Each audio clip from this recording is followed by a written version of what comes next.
La crise mondiale des tarifs initiée par le président américain semble véritablement fragiliser l'économie. Le chômage est à la hausse au Canada, mais aux États-Unis aussi, Étienne, des données quand même inquiétantes. Là. Oui, 66 000 emplois perdus en août. Il y en avait eu 40 000 en juillet.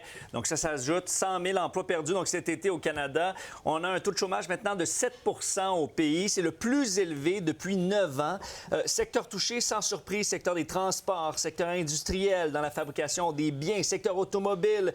Et d'ailleurs, les taux de chômage les plus élevés au pays, là, c'est à Windsor, Oshawa, Toronto, des secteurs où il y a des usines d'automobiles, où on avait vu justement des employés être mis au chômage temporairement à cause de la crise des tarifs. Donc, ça va pas très bien. 6 de taux de chômage au Québec, à la hausse également. Le gouvernement Carney qui prend donc le taureau par les cornes. M. Carney qui a pris la parole au cours des dernières minutes. On va aller l'écouter un peu sur sa vision des choses, ses priorités. Alors que le nouveau gouvernement du Canada regarde vers l'avenir, nous restons concentrés sur une priorité. Donner à nos travailleurs les moyens de le saisir. Doubler le rythme de construction de logements au cours de la prochaine décennie. Accélérer les grands projets d'intérêt national. Mettre en place une nouvelle stratégie industrielle de défense.